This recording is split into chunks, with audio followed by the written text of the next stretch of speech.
Selamat siang dan juga selamat datang dalam acara Best Mutual Fund 2023. Majalah Investor dan juga PT Infovesta Utama kembali menghelat Best Mutual Fund 2023 dan penghargaan ini diberikan tentunya kepada produk reksadana dengan kinerja unggul di sepanjang tahun 2022. Ya, selain memberikan penghargaan dan pemeringkatan, Best Mutual Fund 2023 juga diharapkan akan menjadi motivasi bagi perusahaan-perusahaan reksadana untuk menerbitkan produk yang berkualitas serta memberikan manfaat optimal bagi publik. Izinkan saya Ellen Gracia dan saya Melissa Gilbert untuk memandu pemirsa sekalian dalam rangkaian acara Best Mutual Fund 2023.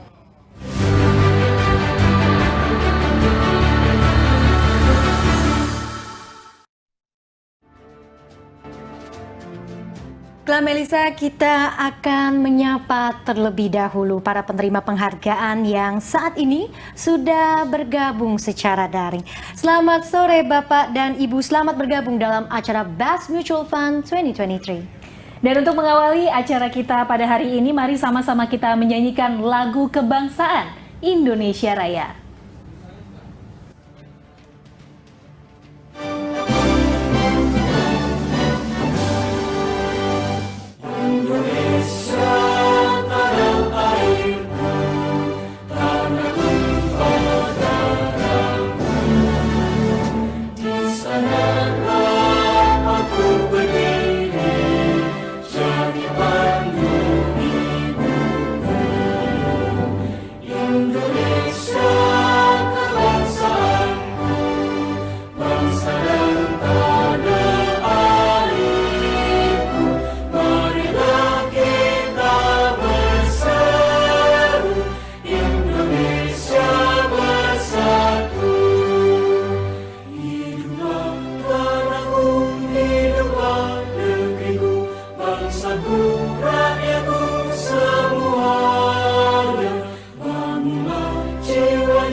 Ya pemirsa, untuk memahami lebih dalam mengenai reksadana dan apakah reksadana atau mutual fund masih relevan dan dibutuhkan oleh masyarakat, kita akan bersama-sama mengikuti diskusi panel dengan tema reksadana pilihan di era suku bunga tinggi.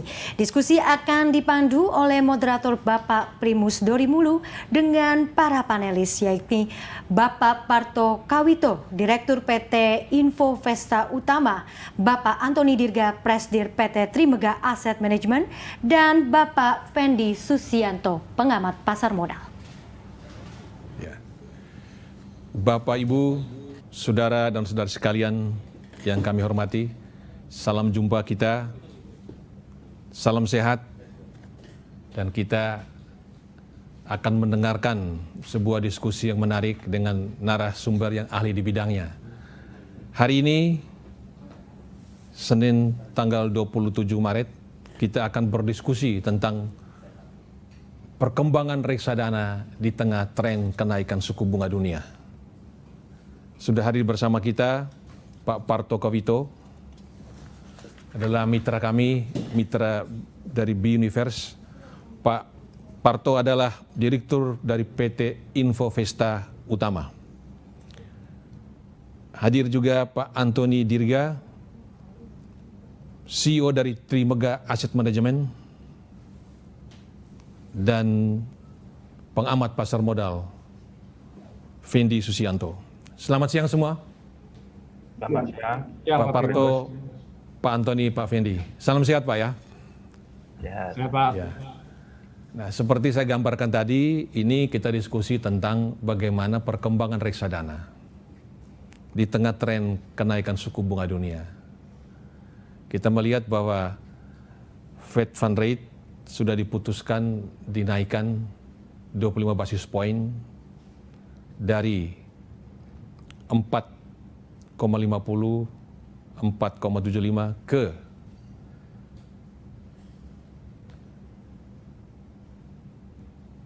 5,50 dan ke 4,75 dan ke 5,00, 25 basis poin ya. Jadi kenaikan ini sudah seperti ekspektasi dari para pelaku pasar.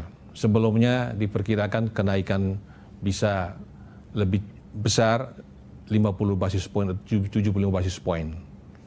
Nah, perkiraan itu dan kemudian terrealisasi cuma 25 basis poin itu karena kebangkrutan sejumlah bank di Amerika.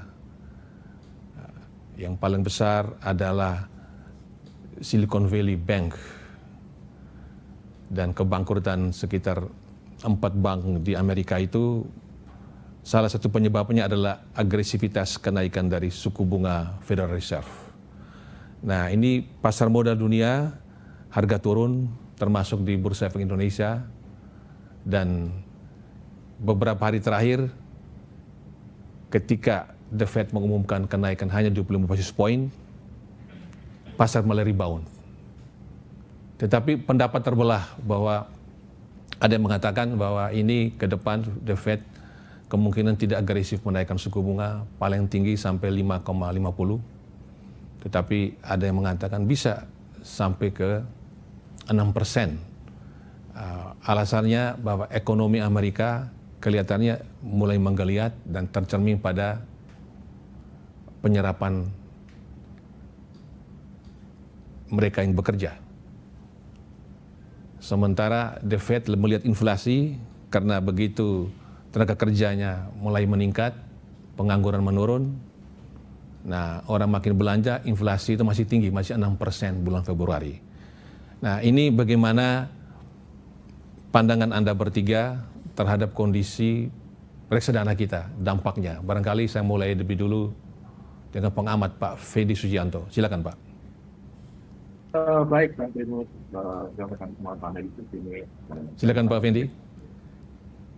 Belum mendengar Pak, masih unmute, masih mute Pak, masih mute. Sudah. Iya, ini sudah dengar. Bisa lebih kencang suaranya Pak? Ya, baik. Baik Pak Beno, teman-teman panel semuanya dan para pemirsa semuanya.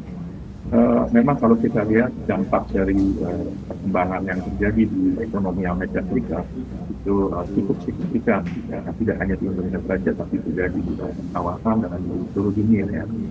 Kita lihat inflasi di Amerika sudah mulai melandai, tetapi memang target dari Gubernur Fed itu memang sangat agresif dalam konteks mengarah kepada level 2% pada akhirnya. Hingga ini memberikan signal juga untuk melandai. Tidak ada outlook depan, nampaknya pikirnya masih peluang besar ya, untuk terus mengalami peningkatan. Kendati pun ada persoalan perbankan di sana yang beberapa bank ya, seperti SVB, kemudian juga Signature Bank yang sudah diambil alih. Tetapi nampaknya langkah Fed itu juga akan tetap konsisten di dalam hal mengendalikan inflasi dan level target di Amerika. Sehingga ini menjadikan suatu outlook di mana suku bunga nampaknya akan naik. Nah, pengaruhnya terhadap reksadana kita nampaknya juga akan ada yang positif, ada yang negatif ya. Terutama reksadana saham mungkin ada impact-nya agak bergejolak meskipun outlook-nya sangat positif. Reksadana pendapatan tetap juga akan berpengaruh dengan kondisi yield juga. Dan yang positif kita lihat adalah di pasar uang ya, karena di situ meskipun akan head-to-head dengan deposito, karena memang bahan baku salah satunya dari pasar uang adalah deposito yang mengalami potensi kenaikan income of return dari investor. Sehingga di sini nampaknya akan lebih mix ya pengaruhnya, memberikan gejolak tersendiri, tetapi juga akan tetap mempertahankan kinerja pertumbuhan reksadana di jenis-jenis tertentu tetapi juga akan sedikit mempengaruhi dalam hal volatility ya, dari sisi expected return dan dari profil risiko yang bisa mengalami sedikit peningkatan. Nah, menurut saya bahwa reksadana akan berproteksi ke tahun 2023. Kenapa? Karena memang lihat kondisi pertumbuhan ekonomi Indonesia dan pengelolaan moneter Indonesia juga sangat akomodatif ya, dengan perkembangan yang terjadi di potensi yang terjadi kenaikan suku bunga di Amerika. Sejauh ini juga pengaruh dari petang-petang dua bank besar di sana tidak signifikan mempengaruhi perbankan di Indonesia. Jadi tetap dalam kondisi perbankan di kita masih sangat robust, pertumbuhannya sangat kuat, sehingga ini juga membuat pasar modal kita yang memang perbankan besar terutama memang menjadi backbone dari pertumbuhan pasar modal dunia. Jadi di sini cukup diuntungkan bahwa pengaruh dari bank besar itu tidak secara signifikan berpengaruh terhadap kinerja pasar modal dan kinerja reksadana. Mungkin begitu Pak Afrin. Anthony, menurut Pak Fendi ada dampak positif dan negatif bagi reksadana kita. Bagaimana Anda melihat ini dan data yang Anda peroleh? Iya Pak Primus, selamat salam dulu untuk para pemirsa, Pak Primus, Pak Parto, Pak Fendi juga. Saya kira ada benar ya, saya kira ada dampak negatif dan positif. Kalau kita lihat memang pertama kita lihat dari perspektif global ya, keadaan yang terakhir di mana ada beberapa bank yang gagal atau mengalami kesulitan likuiditas, termasuk berita terakhir Credit Suisse akan diambil alih oleh UBS, itu saya kira memang menimbulkan gejolak di pasar global. Jadi kalau kita analisa secara fundamental kondisi perbankan di Indonesia ataupun industri reksadana sebenarnya tidak ada kaitan langsung, tidak ada direct exposure. Saya katakan misalnya adakah perusahaan-perusahaan yang menempatkan dana di bank-bank tersebut, saya kira minim sekali ya posisinya, exposure-nya. Jadi yang ada hanya lebih ke indirect exposure, yaitu sentimen terhadap instrumen-instrumen investasi kita, yaitu saham maupun obligasi. Jadi dengan adanya gejolak tentu saja pasar saham kita dan tentu saja reksadana saham kita dan juga pasar obligasi terutama yang berdurasi jangka panjang mengalami gejolak. Sempat gonjang-ganjing ya, hari ini mungkin kita bisa lihat naik, bentar lagi turun dan sebagainya. Jadi saya kira memang volatilitas kita tidak akan terhindari karena kita yang namanya instrumen di pasar itu semua saling terkait. Jadi berkorelasi dengan keadaan pasar global. Saya kira, tapi kalau kita harus lebih lihat optimisnya untuk medium term into long term, Indonesia itu saya kira fundamental kita cukup kuat. Jadi tidak usah takut. Pasar reksadana saham maupun obligasi pendapatan tetap maupun pasar uang sebenarnya dalam keadaan yang sangat baik sebenarnya tahun ini. Kalau kita lihat di Trimegah, sebenarnya reksadana saham itu paruh kedua seharusnya mempunyai momentum yang lebih baik daripada paruh pertama tahun ini, dikarenakan adanya sentimen pemilu di tahun depan. Saya kira likuiditas akan sangat improve dan juga tentu saja ekonomi kita Indonesia didukung oleh lebih dari 50% sektor konsumsi ya. Jadi saya kira kita negara besar, negara konsumsi yang besar, jadi mestinya harus tetap kuat meskipun pasar global lagi bergejolak. Mungkin itu saja dulu, nanti mungkin ada pertanyaan-pertanyaan yang selanjutnya Pak Primus, silakan.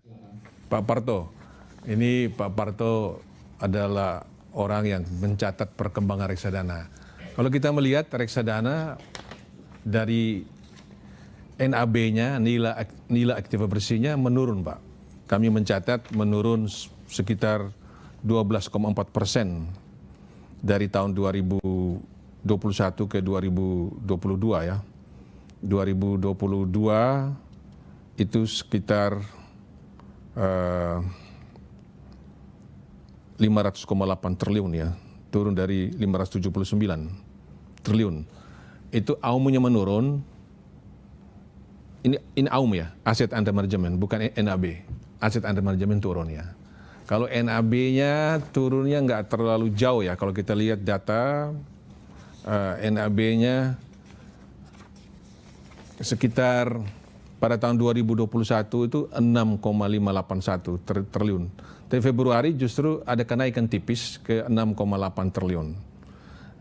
Nah, kalau hitung dari tahun 2019 itu naik lumayan dari 6.300 ya. Tapi kenaikan yang justru lebih signifikan itu jumlah investor ya. Jumlah investor reksadana itu catatan kami, catatan KSEI ya. Custodian Central Efek Indonesia itu tahun 2020 investor reksadana itu 3,1 juta. Nah, selama pandemi ternyata bertumbuh. Akhir 2021 itu 6,8 juta.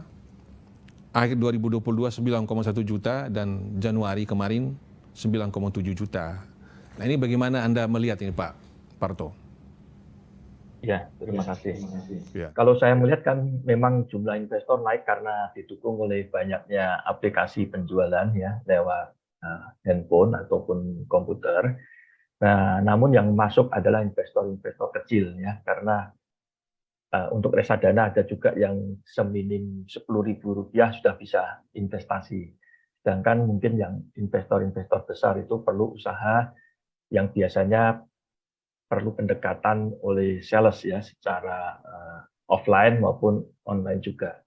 Ya, jadi industri reksadana itu menurun karena mungkin juga sebagian dari peraturan ya, efek dari peraturan bahwa asuransi itu untuk taruh di KPD saja. Jadi mungkin kalau dihitung dengan KPD sebetulnya dana kelolaan tidak berubah banyak ya, tapi karena ada shifting dari reksadana ke KPD, jadi kelihatannya seakan-akan reksadana itu turun ya. Selain itu mungkin juga tekanan dari harga sehingga AUM itu mungkin sedikit turun. Ya, itu permasalahannya. Data dari KSEI juga memang investor kecil seperti yang Anda bilang tadi cukup banyak ya. Investor yang dananya kurang dari 10 juta itu jumlahnya signifikan itu. Jumlahnya yang 10 sampai 100 juta jumlahnya 48%.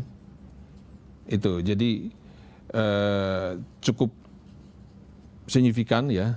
Kemudian yang jumlahnya kurang dari 10 juta itu sekitar 22%. Nah, ini barangkali bisa kita lihat betapa reksadana kita NAB-nya tidak tumbuh signifikan sebanding dengan pertumbuhan jumlah investor ya, Pak Parto. Ya, jadi juga ada problem seperti Pak, kalau terlalu kecil itu ongkos untuk settlement atau untuk perawatan untuk memberikan servis yang baik itu juga cukup tinggi. Bayangkan kalau mereka hanya masuknya Rp10.000 atau Rp100.000, itu untuk ongkos memaintain nasabah itu juga mungkin istilahnya kurang sepadan juga. Jadi perlu dipikirkan bagaimana untuk menaikkan dana kelolaan per investor sehingga tercapailah economy of scale-nya.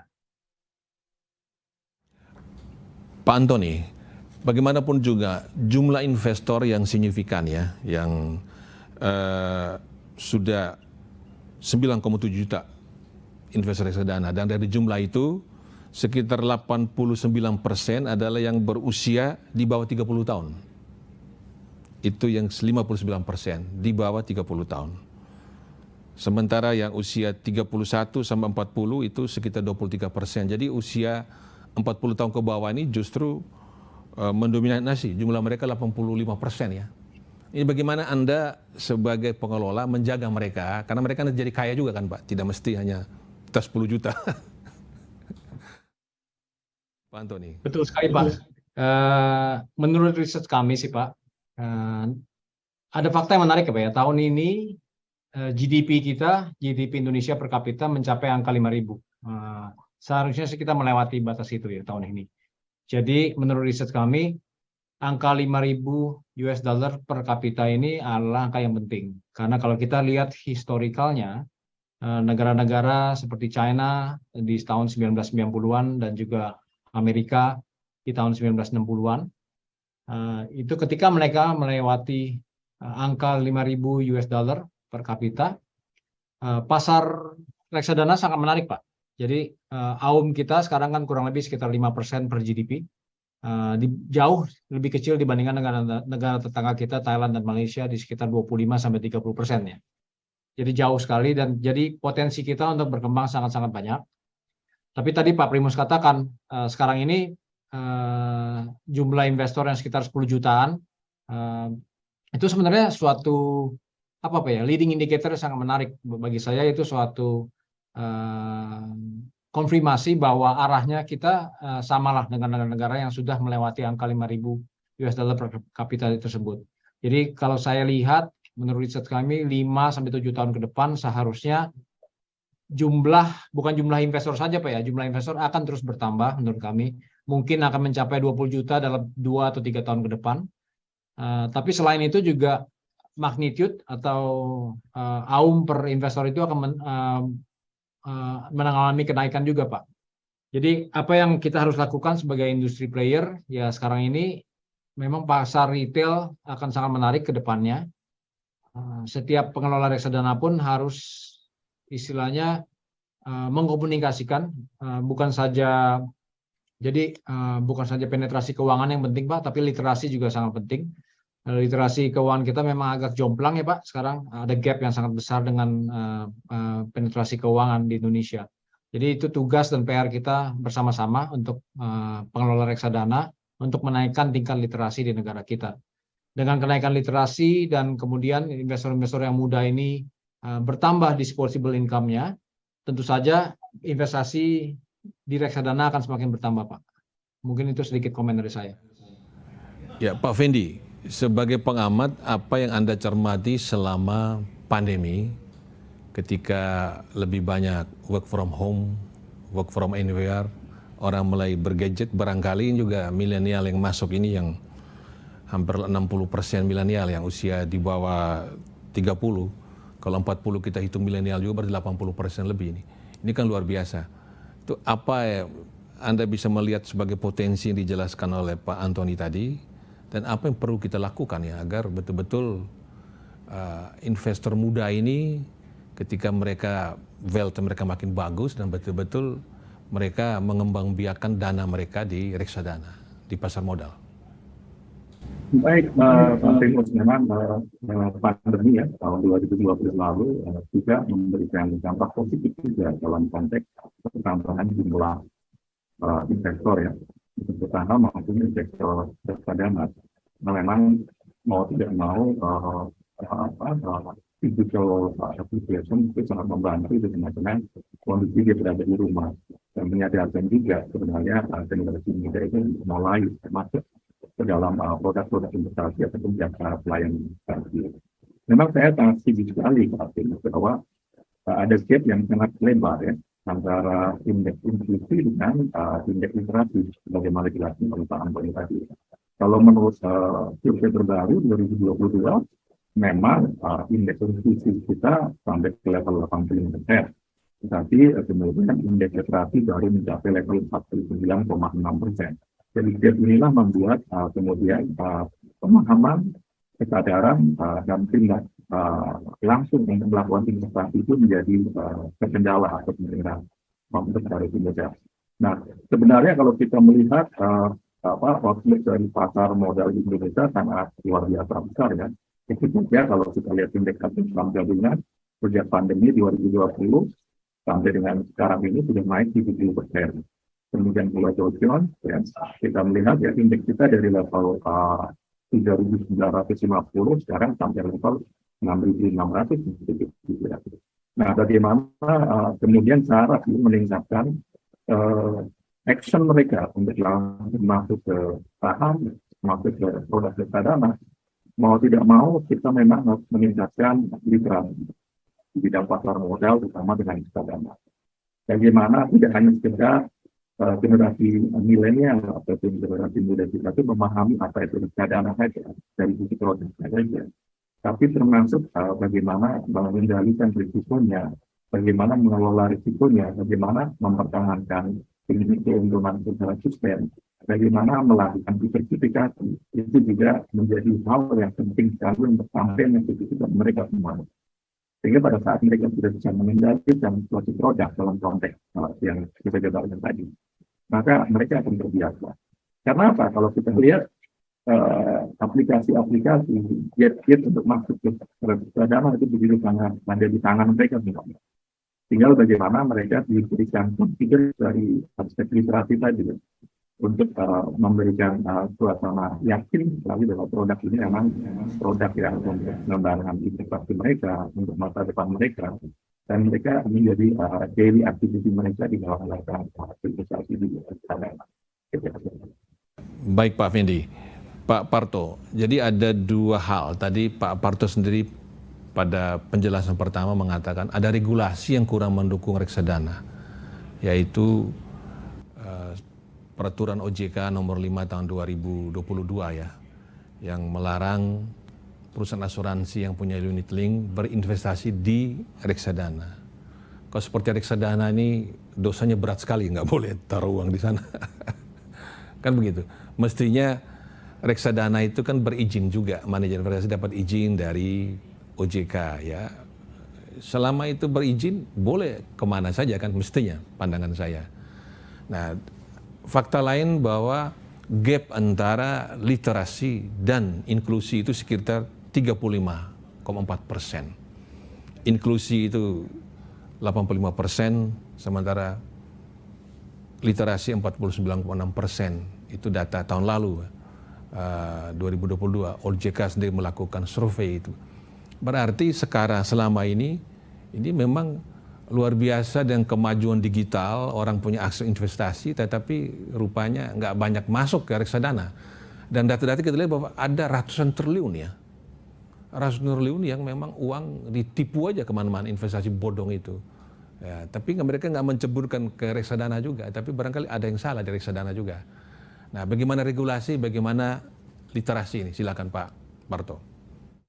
Ya, kalau menurut saya regulasi itu, ya, kalau dimasukkan KPD malah secara teori kan juga KPD itu jauh lebih berisiko daripada reksadana karena dia regulasinya tidak seketat reksadana. Jadi boleh invest di satu saham atau satu obligasi 100%, even boleh di KPD. Kalau di reksadana kan nggak boleh, harus diversifikasi. Jadi saya juga kurang begitu mengerti kenapa kok malah diarahkan ke KPD yang mestinya lebih berisiko ya. Tapi itu mungkin sudah ada pertimbangan dari OJK yang mungkin saya kurang tahu. Nah, kemudian untuk mengenai gap itu Pak ya. Jadi I think mungkin harus dikombinasikan ya antara semua pemain itu harus berpartisipasi untuk meningkatkan literasi reksadana. Contoh, libatkan asosiasi ya, kemudian juga libatkan universitas untuk meningkatkan literasi. Kemudian untuk action, Pak ya, saya malah sebetulnya ada suatu pemikiran ya, bahwa kalau mau meningkatkan dana kelolaan, itu aplikasi itu harus terkonek untuk menggrab institusi, Pak. Bukan hanya retail milenial, menurut saya. Karena memang sudah ada beberapa aplikasi yang bisa untuk institusi, betul. Ya, itu pun baru. Saya rasa baru 2 bulan ini saya lihat ya, karena saya ngalamin sendiri. Untuk institusi kalau lewat aplikasi bagaimana? Karena dokumentasinya kan aktenya aja banyak sekali ya kan Pak. Ada akte perubahan, ada yang tanda tangan mungkin 2-3 pihak, direktur dan sebagainya. Nah, itu dananya besar Pak. Jadi itu perlu untuk literasi karena institusi itu mungkin perlu parkir uang lah ya. Sejenak atau mungkin juga ada sebagian yang bisa cukup lama dan itu dananya besar, tapi perlu pendekatan yang berbeda, di mana mungkin perlu hybrid antara online dengan offline.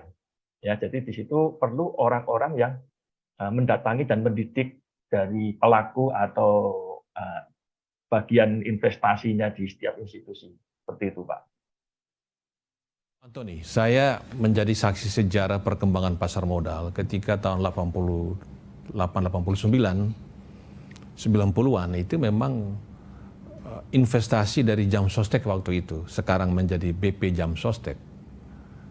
itu sangat menentukan. Tetapi sekarang kan mereka lebih banyak, bahkan semua diceburkan ke SBN, tidak lagi ke saham dan juga reksadana. Ini kalau penjelasan dari Pak Parto tadi, ya ada banyak institusi yang perlu literasi, tapi kalau kayak BP Jamu Swasta bukan soal literasi, tapi barangkali soal lain. Bagaimana Pak Antoni?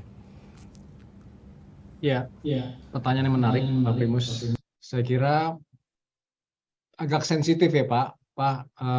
Saya kira kejadian-kejadian yang kurang menyenangkan, adanya skandal yang kemarin kita lihat terkait investasi oleh beberapa institusi tertentu yang disalahgunakan sehingga berujung di Kejaksaan Agung dan sebagainya. Saya kira itu ada dampaknya Pak, ada imbas yang menyebabkan risk appetite dari institusi besar seperti BP Jam Sostek pun terpengaruh. Saya kira tentu saja, apalagi mereka terkait dengan tidak ada kepemilikan negara, tapi institusi yang bersinggungan langsung lah, sangat dekat dengan keuangan negara dan sebagainya. Saya kira pastilah teman-teman akan lebih berhati-hati ya, mereka risk appetite-nya terpengaruh Pak, sehingga ya saya tidak heran kalau akhirnya investasi yang dilakukan banyak sekali beralih ke SBN gitu. Itu hanya suatu yang natural ya Pak Primus. Saya kira itu kedepannya mungkin kita sebagai pemain di industri mengharapkan bahwa institusi-institusi pemerintah, terutama Kejaksaan Agung, institusi KPK dan sebagainya, mereka pun lebih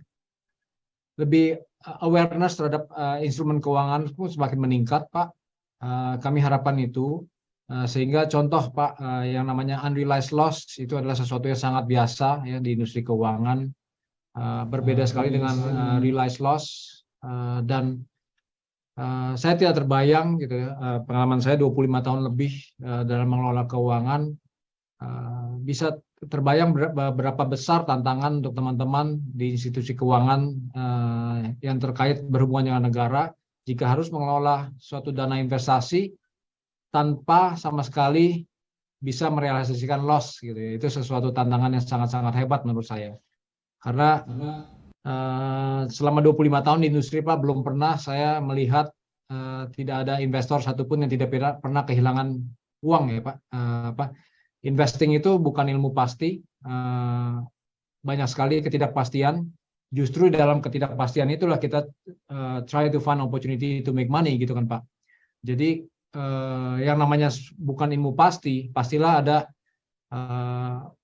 investasi yang salah, kita harus cut loss, dan kita move on, cari lagi opportunity yang lebih baik, dan suatu disiplin yang baik malah cut loss itu sebenarnya. Tapi yang kejadian malah sebaliknya kan Pak, sekarang teman-teman mungkin di institusi pemerintahan sangat-sangat khawatir jika harus melakukan cut loss. Saya kira ini kita berharap sebagai pemain di industri dengan berjalannya waktu, mudah-mudahan negara kita lebih baik lagi. Baik Pak, Itu komen dari kita saya. kita sudah di ujung acara. Pendek saja, kemana saja investasi reksadana yang terbaik Pak? Kalau kita data pada tahun 2019 nomor 1 terbanyak ke saham, nomor 2 ke terproteksi, yang ketiga berobligasi. Tetapi pada Februari 2022 nomor 1 adalah obligasi. Mungkin SBN paling banyak, tapi nomor 2 saham, baru terproteksi dan lain-lain. Kira-kira pendek saja sekaligus kesimpulan. Silakan Pak Parto. Ya, kalau menurut saya sih opportunity ada di reksadana saham sebetulnya ya, karena berdasarkan hitungan kalau lihat earning per price-nya atau earning yield itu sekarang di saham lebih tinggi daripada di obligasi. Namun obligasi juga pilihan yang bijak, mengingat yield-nya kita juga cukup tinggi saat ini, sekitar 6-7%. Begitu Pak. Ya, silakan Pak Antoni. Setuju dengan Pak Parto. Menurut saya opportunity akan sangat baik terutama di reksadana saham, terutama di paruh kedua menurut kami, setelah volatilitas dari efek global ini semakin berkurang efeknya atau imbasnya. Lalu tapi sebaliknya reksadana obligasi terutama yang dengan jangka pendek durasinya sehingga mengurangi volatilitas akan sangat menarik untuk para investor di tahun ini. Meskipun jika suku bunga pun nanti akhirnya masih bergerak naik secara perlahan-lahan ataupun stay, reksadana obligasi yang berdurasi pendek menurut saya sangat menarik. Silakan Pak Fendi. Ya, menurut saya untuk tahun ini reksadana saham punya outlook yang sangat bagus, terutama di paruh waktu kedua nanti. Karena juga akan ada proses yang berbeda, kenaikan suku bunga juga akan sedikit melandai ya. Jadi ini positif buat saham, apalagi dikaitkan dengan fundamental faktor Indonesia yang lebih strong. Tapi kalau dalam perspektif jangka waktu 1-3 tahun ke depan, saya masih melihat bahwa komposisi terbesar masih di pada pendapatan tetap, kemudian yang kedua di saham, dan kemudian yang ketiga progresif dan lainnya di pasar uang. Kalau begitu aja. Jelas kalau tahun ini saham Pak, menurut Pak Fendi. Halo Pak Fendi. Ya. Saham karena memang kita melihat kita tidak sampai di posisi bottom dengan kondisi yang katakanlah sekarang posisi yang terburuk ya, di level 6.500, kemudian 6.600 ya, itu sudah di bottoming baik secara fundamental maupun secara mikro. Dan kita sudah berhasil hari ini juga sudah mulai apresiasi terhadap 6.700, dan kita sudah melihat sejarahnya selama 3 tahun sejak pandemi dari kenaikan-kenaikannya. Anggap saja pandemi itu adalah the worst case yang kita hadapi di pasar modal. Itu kemudian kenaikannya begitu sangat signifikan sampai dengan posisi saat ini. Jadi artinya kurvanya adalah survei di mana kenaikannya sangat-sangat luar biasa itu. Kalau kita melihat dengan kasus sekarang ini terjadi adalah yang kita hadapi kenaikan suku bunga yang sudah berlangsung juga, dan juga saya setuju sekali tadi bahwa kasus trendnya dua bank besar itu sudah sangat terlimitasi dari konteks pengaruhnya ke Indonesia. Apalagi Indonesia tidak ada exposure yang sama. Maka kita melihat bahwa outlook-nya itu akan muncul ya di semester 2 tahun 2023 ini bisa saham. Dan bahkan kalau menurut valuasi kami, indeks saham mestinya dan serinya akan di kisaran 7.400 sampai 7.500. Baik, pemirsa, kita sudah mendengar pemaparan dari 3 narasumber kita yang pada intinya ada optimisme begitu besar terhadap perkembangan reksadana Indonesia ke depan. Mengapa? Pertama, karena GDP kita, PDB kita akan terus bertumbuh. Tahun ini diyakini bisa 5,3% dan tahun depan bisa lebih besar. Dan ke depan pemerintah dan semua pelaku usaha kita yakin bahwa akan mendorong pertumbuhan ekonomi ini. Dan Indonesia sebagai negara dengan penduduk 276 juta, konsumsinya luar biasa. Kemudian investasinya juga meningkat. Dan pemerintah kita kelihatannya cukup bagus dalam memberikan kebijakan ketika terjadi slowdown, kontraksi, ada kebijakan counter siklus untuk mendorong pertumbuhan ekonomi. Nah, kemudian dari jumlah investor milenial itu jumlahnya 40 tahun ke bawah, jumlahnya 80% dari 9,7 juta investor reksadana. Jadi jumlah besar, dan usia-usia yang di bawah 30 tahun malah jumlahnya sekitar 58%. Ini adalah potensi ke depan. Kalau lapangan pekerjaan lebih baik, income mereka akan lebih besar pula. Kemudian yang penting dilakukan adalah pertama literasi, itu saran dari mereka semua, literasi. Karena gap 35% itu harus diperkecil, jangan sampai inklusi jauh lebih tinggi daripada literasi. Karena fakta dana masyarakat cukup besar tetapi tidak ditempatkan di lembaga investasi legal yang ada ahlinya. Bagaimanapun juga ada kesalahan, ada governance barangkali yang kurang di industri reksadana, tetapi paling tidak yang bekerja di sana, para manajer investasi adalah mereka yang berizin dan dalam pengawasan, dan kalau ada masalah cepat mudah terdeteksi. Nah, diharapkan yang punya dana berinvestasilah di reksadana. Kemudian soal literasi tidak hanya ditujukan kepada masyarakat biasa, kaum milenial yang pendidikannya paling tinggi sekolah menengah, tetapi justru semua pihak termasuk institusi-institusi keuangan, dana pensiun, asuransi, mereka harus mengerti soal investasi, dan yang lebih penting dari itu juga adalah aparat penegak hukum. Kepolisian, Polri, Kejaksaan, KPK harus memahami juga investasi. Sebab bagaimanapun juga kita negara hukum, jangan sampai unrealized loss dianggap real loss, ya, seperti dialami oleh kasus Jam Sostek. Ketika dilakukan mark to market pada akhir tahun, dianggap itu loss, sehingga itu kerugian negara dan itu kena pasal. Ini membuat siapapun yang menjadi direksinya tidak mau. Dan fakta bahwa PT Jam Sostek, BP Jam Sostek lebih ceburkan dananya semuanya di SBN daripada saham.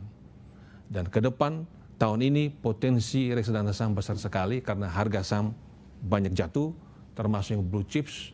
Sementara Indonesia ini kalau kita lihat semua perusahaan-perusahaan hebat yang menjadi market leader di sektornya itu sudah listed company, sudah go public.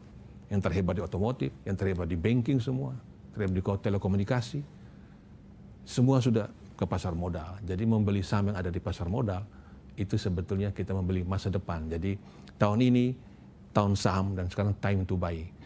Kita terima kasih kepada Pak Parto Kawito. Terima kasih Pak Parto. Terima kasih. Iya, dari PT Infovesta Utama. Terima kasih kepada Pak Antoni Dirga, CEO Sama-sama, dari Pak. Trimega Asset Management ya. Dan terima kasih kepada rekan kami Pak Fendi Susianto, pengamat pasar modal.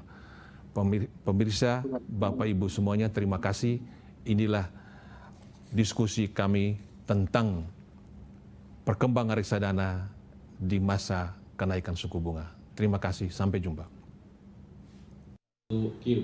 Baru saja kita menyaksikan bersama diskusi yang sangat menarik, banyak sekali insight yang pastinya kita dapatkan mengenai reksadana dan juga bagaimana mensiasati investasi reksadana di tahun 2023 ini. Baik pemirsa, kita akan menyaksikan awards greetings dari Bapak Primus Dori Muluku selaku pemimpin redaksi Investor Daily terkait peringkat Best Mutual Fund Awards 2023. Selamat siang Bapak Primus, saya persilakan. Assalamualaikum warahmatullahi wabarakatuh. Salam sejahtera, Om Swastiastu, Namo Buddhaya, salam kebajikan. Yang terhormat Bapak Parto Kawito, Direktur PT Infovesta Research, partner kami dalam acara Mutual Fund Awards. Bapak Fendi Susianto, pengamat pasar modal. Bapak Antoni Dirga, Direktur PT Trimega Asset Management. Bapak Rudianto, Direktur Panin Asset Management. Bapak Jamie Paul Wawontana, Presiden Direktur PT Sukorinvest Asset Management. Bapak Reza Fahmi Riawan, Senior Vice President, Head of Retail Product Research and Distribution Division, PT Henan Putirai Asset Management. Bapak Domi Susatyo Aji, Direktur Bisnis PT BNI Asset Management. Bapak Jamial Salim, Direktur Sinarmas Asset Management. Bapak Samuel Kesuma, CFA Senior Portfolio Manager Equity dari PT Manulife Asset Management Indonesia. Bapak Ivan Hadinata, Direktur Capital Asset Management. Bapak Camar Rimoa, Chief Investment Officer PT Insight Investment Management. Ibu Mardiana Wirasmi, Head of Fixed Income PT Sailendra Capital. Dan Bapak Ibu, Saudara-saudari sekalian yang kami hormati. Pertama-tama mari kita menundukkan kepala dan mengangkat hati kita, menyampaikan rasa syukur kita kepada Allah yang Maha Esa karena hanya atas perkenan Dia hingga hari ini kita masih diberikan kesempatan untuk menikmati hidup, memiliki kesehatan yang baik dan masih beraktivitas. Bapak, Ibu, Saudara dan Saudara sekalian, saya atas manajemen Majalah Investor dan B-Universe mengucapkan terima kasih atas kehadiran Bapak Ibu semua dalam acara secara virtual ini. B-Universe adalah nama baru dari grup kami yang sebelumnya Berita Satu Media Holdings. Kemudian B-Universe memiliki 6 publikasi. Pertama, BTV yang dulu adalah Berita Satu Channel. Kemudian berita1.com, ada Investor Daily, koran harian, ada investor.id, ada majalah investor, dan ada di jakartaglobe.id. Hari ini, Senin 27 Maret 2023, kita berjumpa lagi dalam Mutual Fund Awards, sebuah penghargaan kepada reksadana terbaik yang kami berikan secara rutin sejak 22 tahun yang lalu. Kita masih berjumpa secara virtual, kendati pandemi COVID-19 sudah berakhir. Perubahan dunia begitu cepat dan siklus ekonomi kian pendek. Fase ekspansi, fase slowdown, resesi, pemulihan ekonomi, dan kembali ke fase ekspansi berlangsung makin pendek. Ketika ekonomi belum pulih benar dari pandemi, ada masalah hiperinflasi, kenaikan suku bunga yang agresif, dan perang Rusia versus Ukraina yang masih berkecamuk. Ekonomi dunia tahun 2023 hingga 2024, kata Kristalita Georgieva, Kepala Dana Moneter Internasional, akan bertumbuh sekitar 2,9% saja, jauh di bawah rata-rata pertumbuhan historis, yaitu 3,8%. Faktor penyebab masih sama, yaitu luka akibat pandemi yang belum sembuh total, perang Rusia Ukraina yang masih berlangsung, pengetatan moneter atau tight money policy di berbagai negara. Semua berlomba menaikkan suku bunga guna menekan inflasi, dan itu berdampak buruk terhadap perekonomian, termasuk Indonesia. Pekan lalu, Rabu 22 Maret 2023, pertemuan Federal Open Market Committee memutuskan untuk menaikkan Fed Fund Rate, suku bunga acuan Bank Sentral Amerika, 25 basis point menjadi 4,75-5%. Kenaikan ini sesuai ekspektasi pelaku pasar setelah melihat kejatuhan 4 bank komersial di Amerika, yaitu Silicon Valley Bank, Silvergate Bank, Signature Bank, dan First Republic Bank, serta satu bank Eropa, Credit Suisse. Jatuhnya 4 bank menengah menunjukkan bahwa kondisi likuiditas perbankan di AS sedang dirundung masalah, antara akibat kebijakan Federal Reserve yang terlalu agresif menaikkan suku bunga. Sebelum FFR tertinggi terjadi tahun 2007 dan ikut menyebabkan terjadinya krisis subprime mortgage yang memicu krisis keuangan dunia. Dengan jatuhnya 4 bank komersial di Amerika, The Fed diperkirakan tidak lagi hawkish, yakin agresif menaikkan suku bunga. Ke depan, The Fed kemungkinan akan lebih dovish, yaitu menaikkan laju inflasi suku bunga, menahan laju kenaikan inflasi suku bunga, dan menurunkan perlahan pada saat yang tepat. Diperkirakan The Fed hanya sekali lagi menaikkan suku bunga 25 basis point ke level 5,25%. Namun melihat kinerja ekonomi The Fed, kemungkinan masih akan agresif menaikkan Fed Fund Rate. Karena laju pertumbuhan ekonomi kuartal pertama 2023 di Amerika 3,4% dan angka pengangguran 3,6%, turun dari 6,4% Januari 2023. Ini merupakan angka pengangguran terendah di Amerika dalam 53 tahun terakhir. Sementara laju inflasi Amerika Februari 2023 masih sebesar 6%.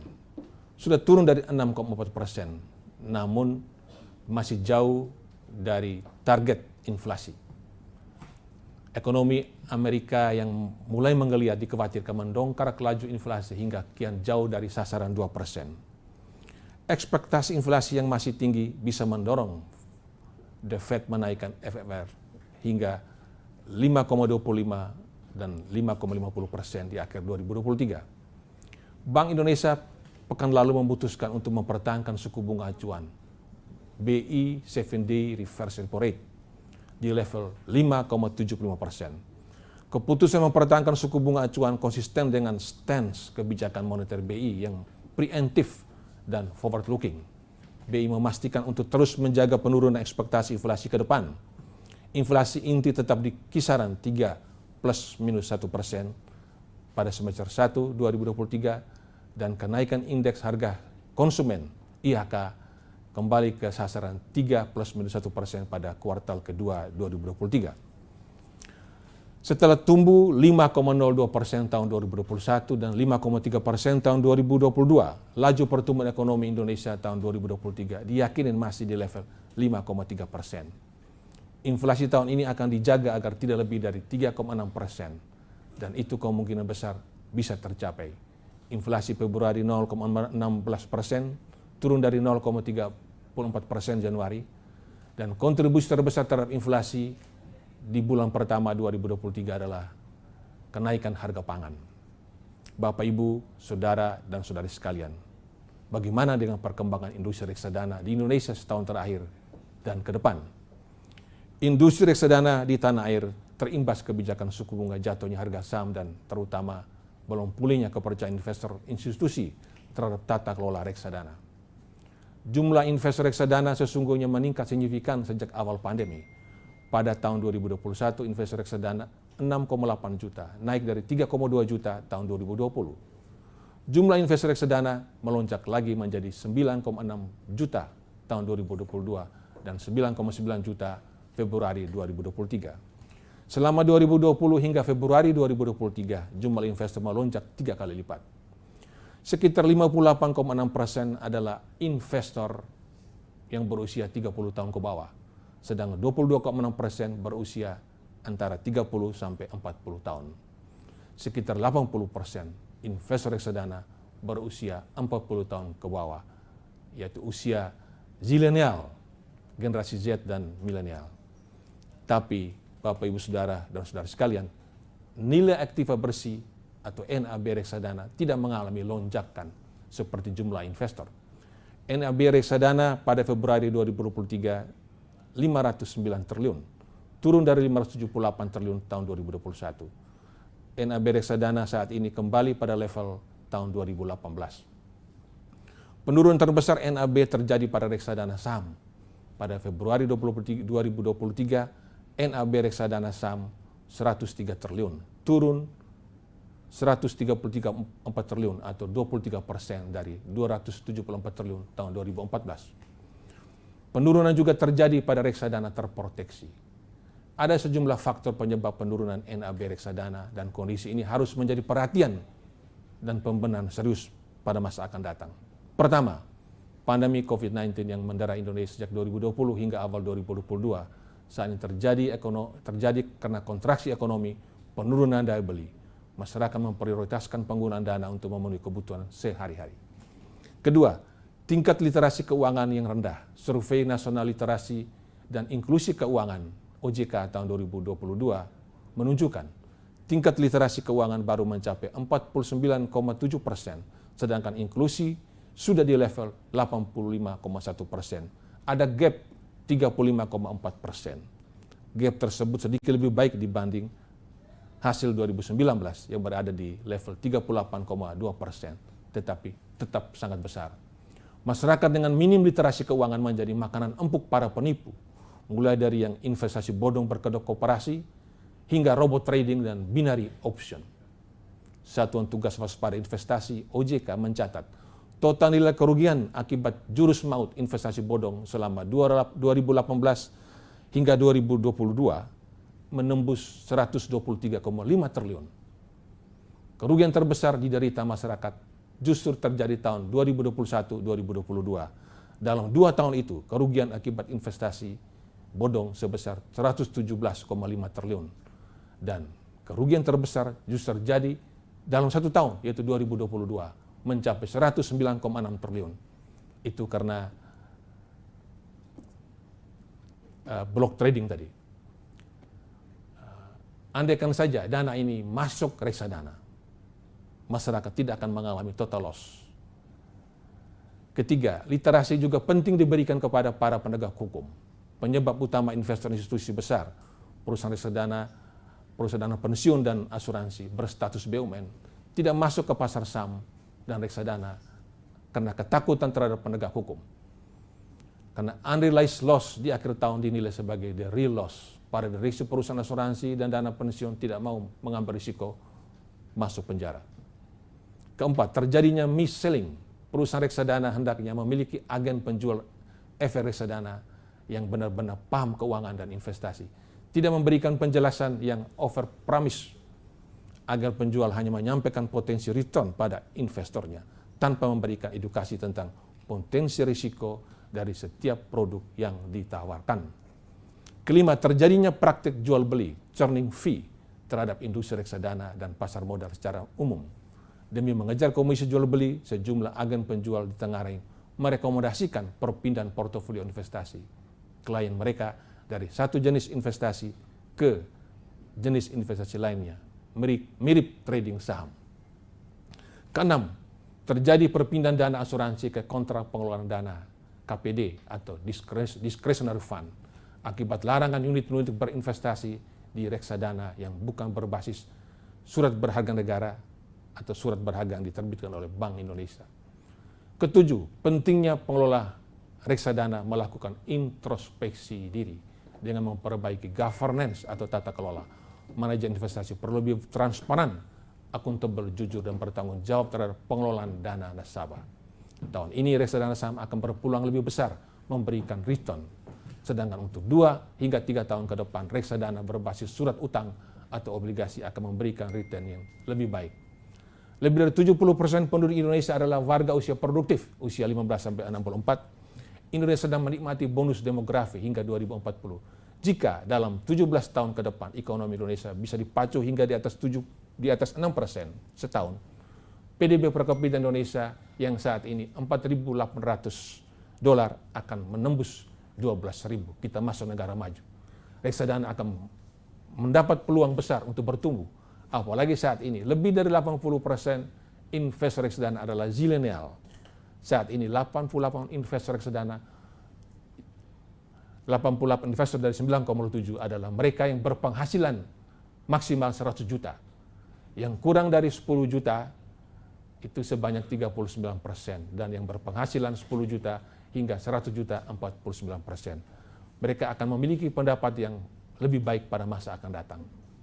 Kami mengucapkan selamat mengikuti rangkaian acara ini dan provisiat kepada para pemenang. Mereka yang dinobatkan sebagai reksadana terbaik 2023. Terima kasih.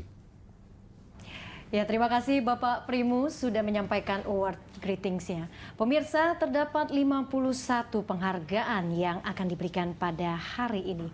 Berikut kita saksikan kategori penghargaan Best Mutual Fund 2023.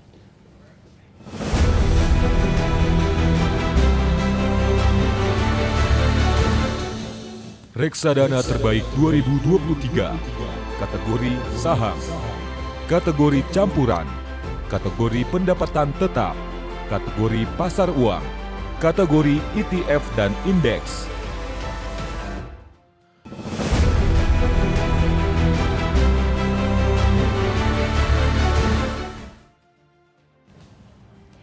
Pemirsa, sebelum kita masuk ke sesi penganugerahan, mari kita kembali menyimak catatan untuk Best Mutual Fund 2023 dari Direktur PT Info Vesta Utama Bapak Parto Kawito. Ya, selamat siang Pak Parto, kami persilakan. Ya. Apakah materinya bisa ditampilkan? Untuk pemeringkatan reksadana 2023 dari Info Vesta. Oke.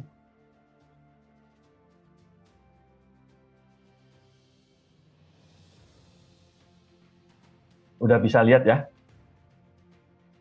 Nah, untuk pemeringkatan reksadana, nah kita lihat bahwa perkembangan indeks ya tahun 2022 itu IHSG naik 4%. Namun ternyata untuk indeks reksadana saham yang dinyatakan dalam Info Vesta 90 Equity Fund Index itu minus 0,85%. Ya, artinya rata-rata kinerja dari reksadana saham itu tidak bisa menyaingi IHSG. Ya. Nah, kemudian untuk Info Vesta Corporate dan Government juga cukup bagus ya, masing-masing 3,8 dan 2,5. Nah, untuk reksadananya ini juga indeks reksadananya juga ketinggalan ya. Untuk fixed income itu kalah dibanding indeks, kemudian untuk balance fund juga itu 0,33%, sedangkan untuk money market malah lebih bagus sedikit 2,71%. Nah, untuk pertumbuhan dana kelolaan memang tahun lalu sudah disebutkan bahwa terjadi penurunan ya. Kalau kita lihat AUM reksadana yang di luar jenis penyertaan terbatas dan US dollar itu minus 11,1% ya, menjadi 492,4 triliun. Nah, penurunan terbesar ini malah dialami oleh reksadana jenis pasar uang, besar minus 20,4%, disusul oleh reksadana saham dan campuran. Satu-satunya yang mengalami kenaikan dana kelolaan adalah reksadana indeks, walaupun memang berbasis dari angka yang relatif kecil ya, karena indeks juga relatif baru dibanding jenis reksadana lainnya. Nah, untuk perkembangan dana kelolaan sendiri dari 2007 sampai 2022 tahun lalu itu dana kelolaan umumnya bertumbuh 11,91% ya, rata-rata. Nah, tapi tahun lalu mengalami penurunan ya, jadi itu dikarenakan yang tadi sudah disebutkan, ada peralihan dari investasi asuransi ke KPD ya, serta penurunan dari indeks sendiri. Nah, untuk kriteria seleksi awal itu dibagi dua, umum dan khusus. Untuk umum, yaitu telah memenuhi usia 2 tahun ya, per 30 Desember 2022. Kemudian reksadananya yang dinilai adalah reksadana jenis saham, pendapatan tetap, campuran pasar uang, serta indeks dan ETF. Kemudian memiliki dana kelolaan minimal 10 miliar dan 1 juta US untuk yang berdenominasi US dollar. Nah, selain itu perlu juga menyampaikan data yang dibutuhkan kepada tim penilai hingga batas waktu yang telah disepakati bersama. Nah, manajer investasi dan atau produk reksadana juga tidak sedang atau mengalami masalah reputasi berdasarkan keputusan resmi OJK dalam kurun waktu 3 tahun terakhir. Sedangkan kriteria khusus itu denominasinya reksadana dalam rupiah, kecuali untuk reksadana pendapatan tetap itu denominasinya juga selain rupiah ada US dollar. Nah, bukan merupakan reksadana syariah maupun offshore karena ada pemeringkatannya sendiri terpisah khusus untuk syariah. Nah, kinerja reksadana tidak anomali dan konsisten publikasi di media massa. Kemudian reksadana dengan fitur bagi hasil atau dividen itu diikut sertakan bersama daftar produk reksadana yang sejenis dengan nilai NAB per unit yang sudah disesuaikan. Nah, jenis reksadana tadi sudah disebutkan saham campuran pendapatan tetap USD dan pasar uang serta ETF, pasif dan indeks. Nah, kelas AUM-nya kita bagi menjadi 10 sampai 100, kemudian 101 sampai 500, kemudian 501 miliar sampai 1 triliun dan di atas 1 triliun. Khusus untuk reksadana jenis campuran kita bagi lagi menjadi konservatif, moderat dan agresif berdasarkan alokasi jumlah saham di portofolio tersebut. Untuk yang konservatif jumlah sahamnya kurang dari 41%, untuk moderat 41 sampai 60%, sedangkan untuk yang agresif di atas 60%.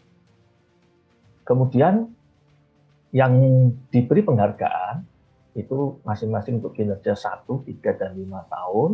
Ya, tetapi untuk yang saham, kita lihat ternyata yang 1 tahun nggak ada, hanya 3, 5, dan 10 tahun. Ya. Nah, kemudian untuk kriteria penilaian kita lihat, ya, untuk yang jenis reksadana konvensional, termasuk juga ETF dan indeks aktif, itu total return bobotnya 30%, kemudian risk adjusted return dengan menghitung modified Sharpe ratio 40% bobotnya, downside risk 10, dan unit penyertaan growth itu 20%. Sedangkan untuk yang ETF dan indeks yang pasif, tracking error-nya bobotnya 70% dan unit penyertaan growth 30%. Ya, dari saya sekian saja. Terima kasih. Terima kasih Bapak Parto Kawito, Direktur PT Info Vesta Utama atas pemaparannya terkait kriteria penilaian Best Mutual Fund 2023. Baik pemirsa, berikutnya kami umumkan penerima penghargaan kategori reksadana saham. Kategori ini terbagi ke dalam beberapa subkategori termasuk saham periode 5 tahun hingga saham periode 7 tahun. Berikut para penerima penghargaan untuk kategori reksadana saham.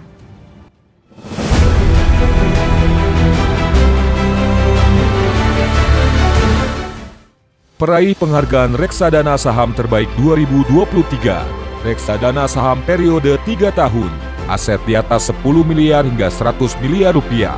Cipta Saham Unggulan, PT Cipta Dana Asset Management. Reksadana saham periode 3 tahun, aset di atas 100 miliar hingga 500 miliar rupiah. Trim Capital Plus, PT Trimega Asset Management. Reksadana saham periode 3 tahun, aset di atas 500 miliar hingga 1 triliun rupiah. Panin Dana Teladan, PT Panin Asset Management. Reksadana saham periode 3 tahun, aset di atas 1 triliun rupiah. Manulife Institutional Equity Fund Kelas 1, PT Manulife Asset Management Indonesia. Reksadana saham periode 5 tahun, aset di atas 10 miliar hingga 100 miliar rupiah. Cipta OVO Ekuitas, PT Cipta Dana Asset Management. Reksadana saham periode 5 tahun, aset di atas 100 miliar hingga 500 miliar rupiah. Sukor Invest Maxi Fund, PT Sukor Invest Asset Management. Reksadana saham periode 5 tahun, aset di atas 500 miliar hingga 1 triliun rupiah. Panin Dana Teladan, PT Panin Asset Management. Reksadana saham periode 5 tahun, aset di atas 1 triliun rupiah. Sukor Invest Equity Fund, PT Sukor Invest Asset Management. Reksadana saham periode 10 tahun, aset di atas 10 miliar hingga 100 miliar rupiah. Sinhan Equity Growth, PT Sinhan Asset Management Indonesia. Reksadana saham periode 10 tahun, aset di atas 100 miliar hingga 500 miliar rupiah. Rencana Cerdas, PT Cipta Dana Asset Management. Reksadana saham periode 10 tahun, aset di atas 500 miliar hingga 1 triliun rupiah. HPAM Ultima Ekuitas 1, PT Henan Putih Rai Asset Management. Reksadana saham periode 10 tahun, aset di atas 1 triliun rupiah.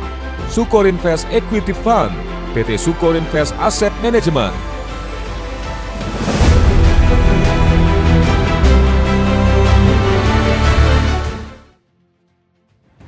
Pemirsa, kami ingin mengucapkan selamat kepada para penerima penghargaan Best Mutual Fund 2023 kategori saham. Penghargaan Best Mutual Fund 2023 kategori saham salah satunya diberikan kepada PT Henan Putih Rai Asset Management. Dan berikut profil singkatnya. PT Henan Putih Rai Asset Management berdiri sejak tahun 2006. Presiden Direktur saat ini dijabat oleh Bapak Markam Halim dan berdasarkan data OJK tahun 2023, PT Henan Putih Rai Asset Management berhasil mengguguhkan nilai aktiva bersih sebesar 7,05 triliun rupiah. Dan telah bergabung bersama kita Senior Vice President Head of Retail Product Research and Distribution Division, Bapak Reza Fahmi Riawan, untuk menyampaikan sambutan sebagai penerima penghargaan. Kami persilakan. Oke. Assalamualaikum warahmatullahi wabarakatuh. Selamat siang. Yang kami hormati segenap tim dari majalah Investor, Bapak Primus, dan juga dari tim Infovesta, Bapak Parto Kawito, serta rekan-rekan di industri reksadana. Pertama-tama kami ucapkan atas penghargaan yang kami terima ini, sebuah kehormatan besar bagi kami atas kepercayaan yang telah diberikan oleh masyarakat kepada kami, sehingga kami dapat memperoleh penghargaan ini. Besar harapan kami juga, acara semacam ini dapat terus dilakukan, sehingga dapat menjadi sebuah oase tempat berkumpul kami sesama MI, agar dapat selalu memberikan persembahan produk yang semakin baik ke depannya. Amin, amin, amin. Terima kasih. Wassalamualaikum warahmatullahi wabarakatuh. Iya, waalaikumsalam. Terima kasih Bapak Reza Fahmi Riawan atas sambutannya. Selanjutnya kami mengucapkan selamat kepada penerima penghargaan kategori saham berikutnya, PT Panin Asset Management. Berikut profil singkatnya. PT Panin Asset Management berdiri sejak tahun 2011. Saat ini posisi Direktur Utama PT Panin Asset Management dijabat oleh Bapak Ridwan Suteja. Berdasarkan data Infovesta per Februari 2023, PT Panin Asset Management berhasil mencatatkan nilai aktiva bersih sebesar 14,46 triliun rupiah. Dan saat ini sudah bergabung bersama kita Bapak Rudianto, Direktur PT Panin Asset Management, untuk bisa menyampaikan sambutannya sebagai penerima penghargaan. Kepada Bapak Rudianto, kami persilakan. Oke, terima kasih. Selamat siang, salam sejahtera untuk kita semua. Pertama-tama izinkan saya mewakili PT Panin Asset Management untuk mengucapkan terima kasih kepada Berita 1 Universe, Majalah Investor dan Infovesta atas apresiasi yang telah diberikan. Merupakan kehormatan dan kebanggaan bagi kami untuk dapat hadir dan menerima penghargaan ini.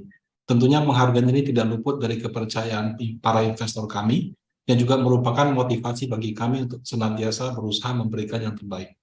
Sebagai bagian dari tim investasi dengan track record yang ekstensif, serta telah mengalami dan telah melewati berbagai macam iklim pasar, besar harapan kami untuk dapat mempertahankan kinerja dan memberikan hasil yang optimal bagi investor. Semoga kami semua bisa terus memberikan kontribusi bagi reksadana dan terus memajukan industri pasar modal Indonesia. Terima kasih sekali lagi. Pak Rudianto atas sambutannya. Ya, pemirsa, penerima penghargaan Best Mutual Fund kategori saham selanjutnya adalah PT Manulife Asset Management Indonesia. Berikut profil singkatnya.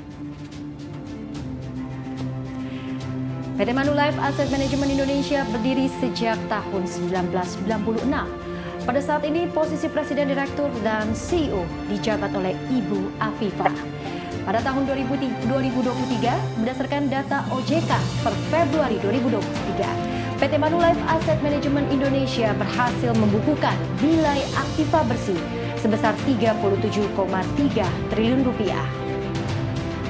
Kami ucapkan selamat tentunya kepada PT Manulife Asset Management Indonesia, dan saat ini sudah bergabung bersama kita Bapak Samuel Kesuma CFA, Senior Portfolio Manager Equity PT Manulife Asset Management Indonesia, untuk bisa memberikan sambutan atas penghargaan yang diterima. Kepada Bapak Samuel, dipersilakan. Halo, selamat siang Pak Primus, Pak Warto, dan teman-teman semua yang saya hormati. Saya mewakili PT Manulife Asset Management Indonesia mengucapkan banyak terima kasih ya kepada Majalah Investor, B-Universe, dan juga Infovesta Utama untuk penghargaan diberikan. Tentunya besar harapan kami kalau penghargaan ini juga bisa memberikan motivasi kepada semua pelaku aset manajemen untuk semakin perform ya. Kita juga berharap tahun 2023 ini masyarakat juga semakin confident untuk bisa kembali berinvestasi di pasar modal Indonesia. Terima kasih. Terima kasih tentunya Bapak Samuel yang baru saja menyampaikan sambutannya, dan sekali lagi kami ucapkan selamat kepada PT Manulife Asset Management. Pemirsa, selanjutnya kita juga akan mengetahui bersama penerima penghargaan Best Mutual Fund 2023 kategori reksadana campuran, dan berikut para penerimanya.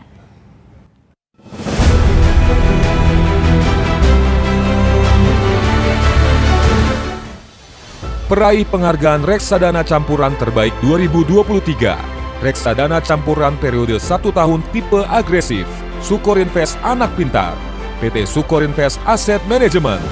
Reksadana Campuran periode 1 tahun tipe moderat, Setiabudi Dana Campuran, PT Setiabudi Investment Management. Reksadana Campuran periode 1 tahun tipe konservatif, Sukorinvest Premium Fund, PT Sukorinvest Asset Management. Reksadana Campuran periode 3 tahun tipe agresif, Sukorinvest Citra Dana Berimbang, PT Sukorinvest Asset Management. Reksadana Campuran periode 3 tahun tipe moderat, Trimega Balance Absolute Strategy, PT Trimega Asset Management. Reksadana Campuran periode 3 tahun tipe konservatif, Sukorinvest Premium Fund, PT Sukorinvest Asset Management. Reksadana Campuran periode 5 tahun tipe agresif, Sukorinvest Anak Pintar, PT Sukorinvest Asset Management. Reksadana Campuran periode 5 tahun tipe moderat, Setiabudi Dana Campuran, PT Setiabudi Investment Management. Reksadana Campuran periode 5 tahun tipe konservatif, Dana Kita Investasi Fleksibel, PT Dana Kita Investama.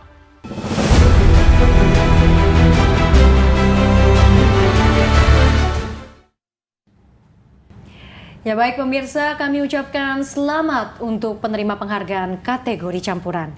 Penghargaan Best Mutual Fund 2023 kategori campuran salah satunya diberikan kepada PT Sukor Invest Asset Management. Berikut profil singkatnya.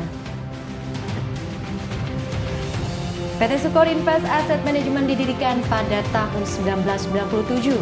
Posisi Direktur Utama saat ini dijabat oleh Bapak Jamie Paul Wawintana. Berdasarkan data OJK per Februari 2023, PT Sukor Invest Asset Management berhasil membukukan nilai aktiva bersih sebesar 33,76 triliun rupiah. Kami ingin mengucapkan selamat kepada PT Sukor Invest Asset Management dan kita akan mendengarkan sambutan dari Bapak Jamie Paul Wawintana, Presiden Direktur PT Sukor Invest Asset Management. Selamat siang Bapak Jamie, kami persilakan. Selamat siang dan salam sejahtera, Pak Primus dan Pak Parto yang saya hormati. Saat ini kami mewakili Sukor Investment Management mengucapkan terima kasih atas penghargaannya yang diberikan, terutama untuk The Universe Group, Majalah Investor, Infovesta, dan juga para juri yang telah melakukan penilaian. Kiranya ini akan menjadi motivasi kami sebagai pelaku pengelola reksadana di Indonesia untuk terus memberikan return terbaik, tapi juga terus memperhatikan resiko-resiko yang bisa membantu masyarakat untuk mencapai tujuan investasinya. Demikian dari saya, terima kasih. Bapak Jamie, dan sekali lagi selamat kepada PT Sukor Invest Asset Management. Dan untuk penerima penghargaan kategori campuran selanjutnya berhasil didapatkan oleh PT Trimegah Asset Management, dan berikut profil singkatnya. PT Trimegah Asset Management berdiri pada 31 Januari 2011 dengan Direktur Utama saat ini Bapak Antoni Dirga.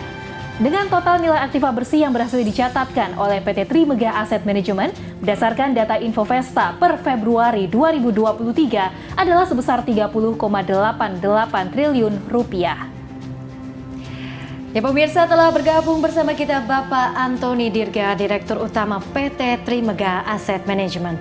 Ya, selamat siang Pak Antoni, kami persilakan untuk memberikan sambutannya. Selamat siang. Selamat siang Bapak Ibu pemirsa dan rekan-rekan dari Majalah Investor, The Universe, dan Infovesta. Pak Primus, Pak Parto. Assalamualaikum warahmatullahi wabarakatuh. Salam sejahtera untuk kita semua di sini. Puji syukur kami ucapkan kepada Tuhan Yang Maha Kuasa dan terima kasih kepada Bapak Ibu Dewan Juri atas penghargaan yang diberikan kepada kami di Trimegah Asset Management. Pencapaian ini adalah hasil kerja keras dan tentunya dedikasi penuh dari tim Trimegah Asset. Dengan ini saya mewakili teman-teman Trimegah Asset menerima award ini. Penghargaan ini tentunya memberikan kami semangat untuk terus maju dan mempertahankan kinerja dan berupaya memberikan yang terbaik bagi seluruh nasabah dan partner kami. Terima kasih sekali lagi, saya dedikasikan award ini bagi para nasabah dan partner yang telah mensupport kami dan memberikan kepercayaan kepada kami selama ini. Wassalamualaikum warahmatullahi wabarakatuh. Baik, terima kasih Bapak Antoni Dirga dan tentunya sekali lagi selamat atas penghargaannya. Pemirsa, selanjutnya kita akan mengetahui para penerima penghargaan Best Mutual Fund 2023 untuk kategori reksadana pendapatan tetap.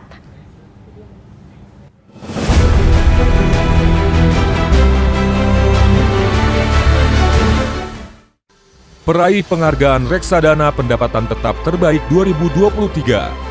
Reksadana pendapatan tetap periode 1 tahun, aset di atas 10 miliar hingga 100 miliar rupiah. Dana Mas Pasti, PT Sinarmas Asset Management.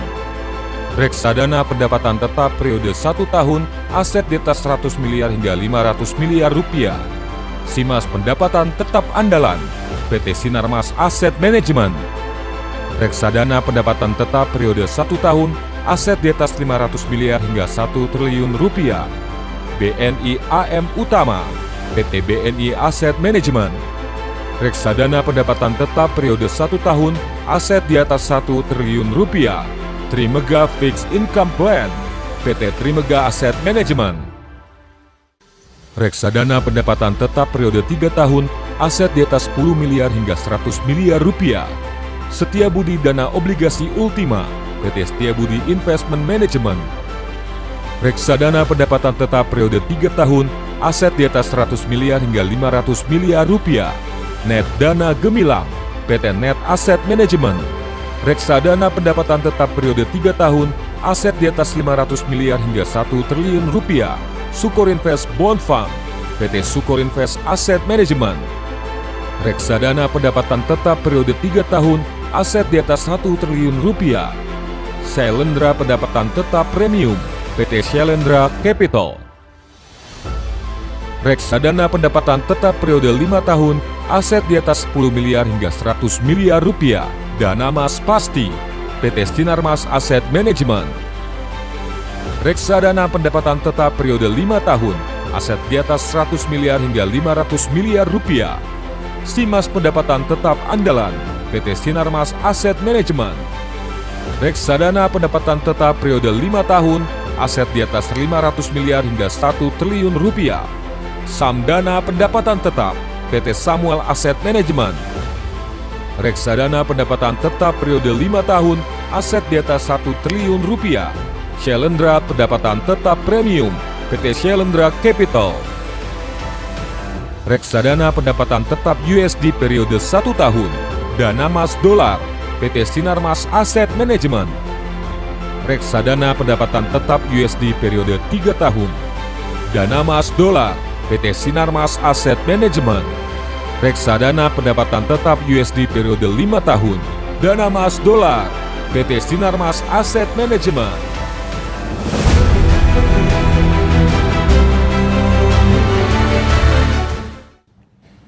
Kita sudah melihat bersama, salah satunya adalah PT Sinarmas Asset Management yang berhasil menjadi salah satu penerima penghargaan Best Mutual Fund 2023 kategori reksadana pendapatan tetap. Dan berikut profil singkatnya.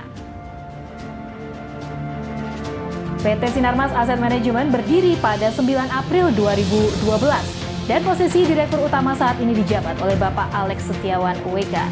PT Sinarmas Asset Management berhasil mencatatkan nilai aktiva bersih sebesar 56,2 triliun rupiah per Desember 2022. Dan saat ini kita akan mendengarkan bersama sambutan dari Bapak Jamal Salim, Head of Investment, Direktur PT Sinarmas Asset Management. Untuk Bapak Jamil, kami persilahkan. Selamat siang, salam sejahtera buat kita semua. Yang terhormat Bapak Primus Dorimulu, Bapak Parto Kawito, dan juga Bapak Ibu sekalian, rekan-rekan para manajer investasi yang saya hormati. Pertama-tama saya ucapkan puji syukur kepada Tuhan kalau event ini bisa diselenggarakan secara rutin dan konsisten dari tahun ke tahun. Besar harapan kami tahun depan acara ini bisa diselenggarakan secara offline, sekaligus kita bertemu muka dengan para rekan-rekan MI semua. Kami juga mengucapkan terima kasih atas penghargaan yang telah diberikan kepada kami. Dan juga kami berharap agar kiranya penghargaan ini bisa memacu motivasi kami untuk terus memberikan yang terbaik bagi para investor masyarakat Indonesia. Dan kami juga berharap agar award ini menjadi salah satu reference bagi para investor untuk bisa memilih produk-produk yang terbaik untuk berinvestasi di reksadana pada khususnya.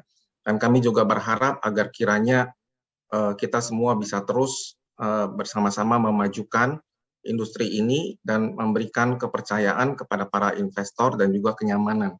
Terima kasih juga buat para stakeholder, para SRO, dan semua pihak yang telah mendukung kemajuan dari industri pasar modal, khususnya reksadana di Indonesia. Terima kasih. Ya, sekali lagi selamat kami ucapkan dan terima kasih Bapak Jamil atas kata sambutannya. Pemirsa, penerima penghargaan berikutnya untuk kategori reksadana pendapatan tetap adalah PT BNI Asset Management. Kita simak profil singkatnya. PT BNI Asset Management berdiri 7 Juli 2011 dengan Direktur Utama saat ini Bapak Putut Endro Adanawari. Berdasarkan data Infovesta per Februari 2023, PT BNI Asset Management berhasil mencatatkan nilai aktiva bersih sebesar 31,01 triliun rupiah. Selamat sekali lagi kepada PT BNI Asset Management dan telah bergabung bersama kita Direktur Bisnis PT BNI Asset Management Bapak Doni Susanto Aji. Ya, selamat siang Pak Doni, kami persilakan. Selamat siang Bapak Ibu semua. Assalamualaikum warahmatullahi wabarakatuh.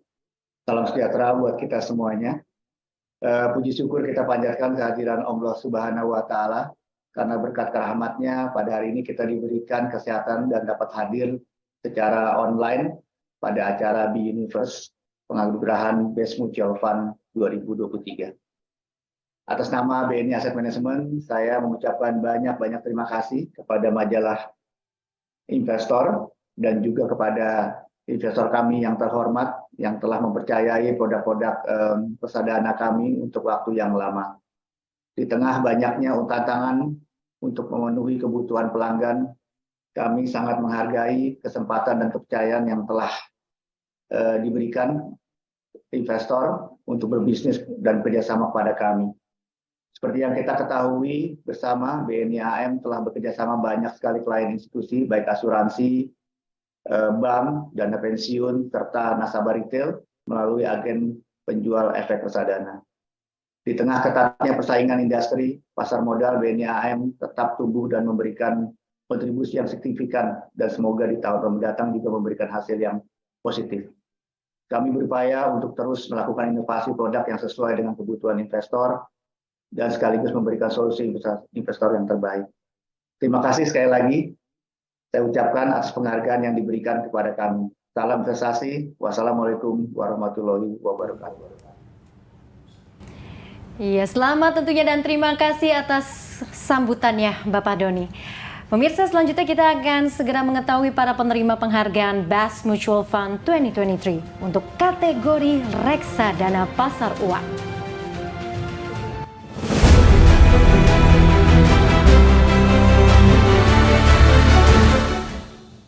Peraih penghargaan reksadana pasar uang terbaik 2023.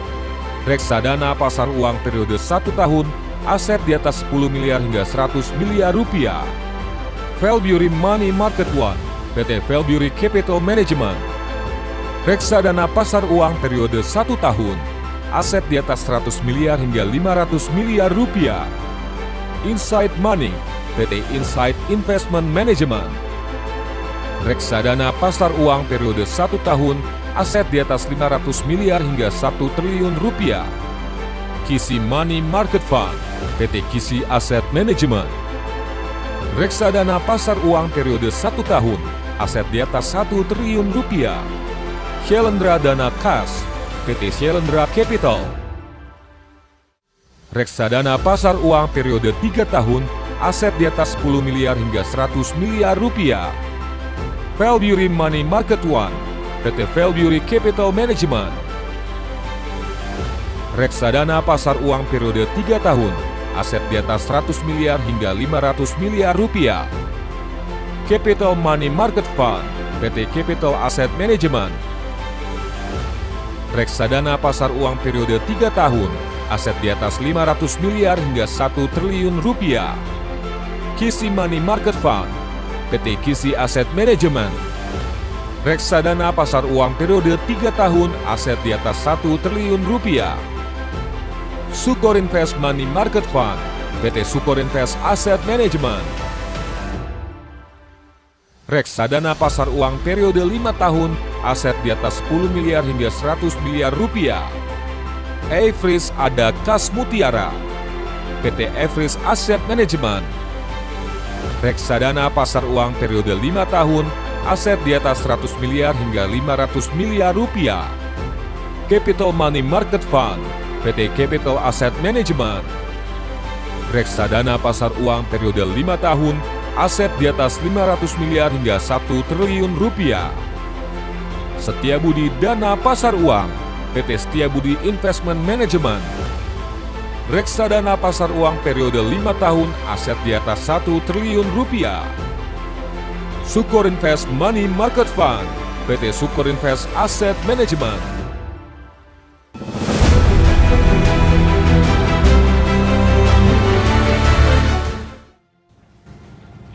Best Mutual Fund 2023 kategori pasar uang berhasil diraih oleh PT Shailendra Capital. Mari kita simak profil singkatnya. PT Shailendra Capital berdiri pada tahun 2006. Saat ini posisi direktur utama dijabat oleh Bapak Fajar R. Hidayat. Berdasarkan data OJK per Februari 2023, PT Shailendra Capital berhasil mencatatkan nilai aktiva bersih sebesar 33 triliun rupiah. Dan sekali lagi kami ucapkan selamat untuk PT Shailendra Capital, dan saat ini sudah bergabung bersama kita Head of Fixed Income PT Shailendra Capital, Ibu Mardiana Wirasmi. Selamat sore Ibu Mardiana, kami persilakan. Terima kasih. Selamat sore, salam sejahtera. Pertama-tama saya ingin mengucapkan syukur kepada Allah Subhanahu wa Ta'ala atas rahmatnya kita semua dapat berkumpul sehat di acara Zoom hari ini. Pertama-tama izinkan saya atas nama Shailendra Capital mengucapkan terima kasih Infovesta atas penghargaan ini. Suatu kehormatan bagi Shailendra Capital untuk menerima kepercayaan dan penghargaan dari Infovesta maupun juga dari nasabah-nasabah kami yang amat kami hormati. Pencapaian ini adalah bentuk dari kerja keras dan kerjasama yang baik dari tim internal di Shailendra Capital maupun kerjasama yang terjalin dengan harmonis dengan nasabah-nasabah kami. Besar harapan kami agar produk-produk kami dapat terus menjadi solusi keuangan yang berguna bagi nasabah-nasabah kami, dan tentunya bagi para nasabah kami harap dapat terus berinvestasi pasar modal dan terus mendapatkan benefit dari produk-produk kami. Sekian dan terima kasih. Selamat sore tim Infovesta. Sekali lagi terima kasih atas penghargaan ini. Ya baik, terima kasih Bu Mardiana atas kata sambutannya dan sekali lagi selamat. Pemirsa, PT Insight Investment Management juga berhasil menerima penghargaan Best Mutual Fund tahun ini untuk kategori reksadana pasar uang. Berikut profil singkatnya. PT Insight Investment Management berdiri pada 9 Mei 2003. Saat ini posisi direktur utama dijabat oleh Bapak Ekiawan Primarianto. Berdasarkan data OJK per Februari 2023, PT Insight Investment Management berhasil mencatatkan nilai aktiva bersih sebesar 12 triliun rupiah. Sekali lagi kami ucapkan selamat untuk PT Insight Investment Management, dan saat ini juga sudah bergabung bersama kita Chief Investment Officer PT Insight Investment Management, Bapak Camar Remoa. Selamat sore Bapak Camar, kami persilakan. Selamat sore, terima kasih. Bismillahirrahmanirrahim. Assalamualaikum warahmatullahi wabarakatuh. Selamat siang Bapak Ibu sekalian. Atas nama PT Insight Investment Management, izinkan kami mengucapkan terima kasih kepada B-Universe, Majalah Investor, dan Infovesta atas penghargaan yang konsisten diberikan setiap tahunnya dalam upaya memajukan industri reksadana di Indonesia. Kami juga ingin mengucapkan terima kasih kepada seluruh investor atas kepercayaannya tumbuh bersama reksadana Insight di tengah kondisi market yang challenging. Tentu kami berharap pencapaian saat ini turut membangkitkan industri keuangan khususnya reksadana, seiring dengan memang potensinya yang sangat besar dan tentunya tren positif dari ekonomi Indonesia pasca pandemi. Tidak lupa juga kami ingin mengucapkan terima kasih atas dukungannya dari seluruh elemen, mitra, dan stakeholder dari PT Insight Investment Management dalam mewujudkan visi perusahaan yakni Transforming Investment into Social Impact. Selamat dan sukses juga kepada seluruh pemenang. Mari kita berkolaborasi memajukan industri reksadana dan keuangan secara umum. Sekian, terima kasih. Wabillahi taufiq wa hidayat. Wassalamualaikum warahmatullahi wabarakatuh. Waalaikumsalam warahmatullahi wabarakatuh. Terima kasih sekali lagi Bapak Camar dan selamat pastinya. Dan pemirsa, kita lanjutkan Best Mutual Fund 2023 kategori reksadana, kategori pasar uang yang juga berhasil diterima oleh PT Capital Asset Management. Mari kita simak profil singkatnya. PT Capital Asset Management berdiri pada 16 Mei 2013 dan saat ini posisi direktur utama dijabat oleh Bapak Yo Hendrik. Berdasarkan data Infovesta per Februari 2023, PT Capital Asset Management berhasil mencatatkan nilai aktiva bersih sebesar 2,59 triliun rupiah. Sekali lagi kami ucapkan selamat untuk PT Capital Asset Management dan telah bergabung bersama kita Direktur PT Capital Asset Management, Bapak Ivan Hadinata. Ya, selamat sore Pak Ivan, kami persilakan untuk menyampaikan kata sambutannya. Ya, selamat sore, salam sejahtera bagi kita semua. Saya atas nama PT Capital Asset Management mengucapkan terima kasih atas penghargaan Best Mutual Fund 2023 ini untuk produk reksadana kami, Reksadana Capital Money Market Fund. Dari Berita Satu Group, Majalah Investor, dan Infovesta Utama. Suatu kebanggaan bagi kami karena di tengah pemulihan perekonomian pasca pandemi, PT Capital Asset Management masih tetap dapat memberikan pencapaian kinerja yang optimal. Semoga kinerja terbaik ini dapat kami pertahankan, bahkan dapat lebih ditingkatkan lagi di waktu mendatang. Besar harapan kami supaya secara konsisten dan dengan penuh tanggung jawab, tim kami dapat mengelola produk-produk kami dengan harapan agar lebih dapat memberikan manfaat bagi investor yang telah mempercayakan aset investasinya kepada PT Capital Asset Management. Oke, sekian yang dapat saya sampaikan. Atas penghargaan dan perhatiannya, saya ucapkan terima kasih. Terima kasih Bapak Iva, dan sekali lagi kami ucapkan selamat pastinya. Selanjutnya pemirsa, kita juga akan mengetahui penerima penghargaan Best Mutual Fund 2023 kategori ETF dan Indeks. Berikut para penerimanya.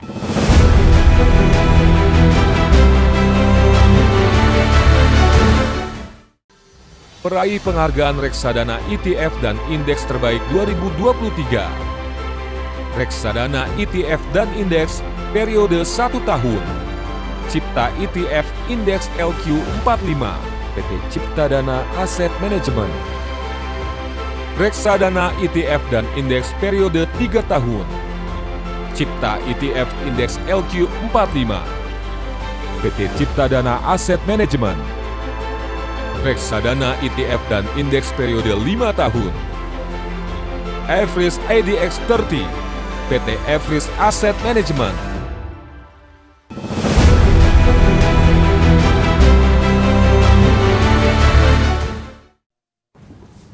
Selamat kami ucapkan kepada penerima penghargaan Best Mutual Fund 2023 kategori ETF dan Indeks. Dan pemirsa, mari kita sama-sama menyaksikan para penerima penghargaan Best Mutual Fund 2023.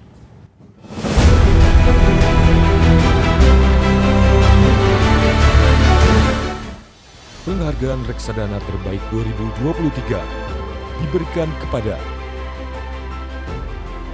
Holis Baidowi, Direktur Utama PT Avis Asset Management. Yo Hendrik, Direktur Utama PT Capital Asset Management. Putut Endro Andanawari, Presiden Direktur PT BNI Asset Management. Rianti Komarudin, Direktur Utama PT Ciptadana Asset Management. Marcel G. Lesmana, Direktur Utama PT Dana Kita Investama. Markam Halim, Direktur PT Henan Putih Rai Asset Management. Ria Meristika Warganda, Direktur PT Insight Investment Management. Mustafa, Direktur Utama PT Kisi Asset Management. Afifa, Presiden Direktur PT Manulife Asset Management Indonesia. Ridwan Suteja, Presiden Direktur PT Panin Asset Management. Agus Basuki Yanwar, Direktur Utama PT Samuel Asset Management. Marto Sutiono, Presiden Direktur PT Setiabudi Investment Management.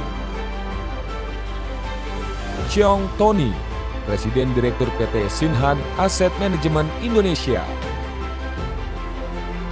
Alex Setiawan WK, Direktur Utama PT Sinarmas Asset Management. Jamie Paul Wawo Intana, Presiden Direktur PT Sukorinvest Asset Management. Fajar R. Hidayat, Chief Executive Officer PT Shalendra Capital. Antoni Dirga, Direktur Utama PT Trimega Asset Management. Wisnu Darmawan, Direktur Utama PT Palburi Capital Management. PT Net Asset Management.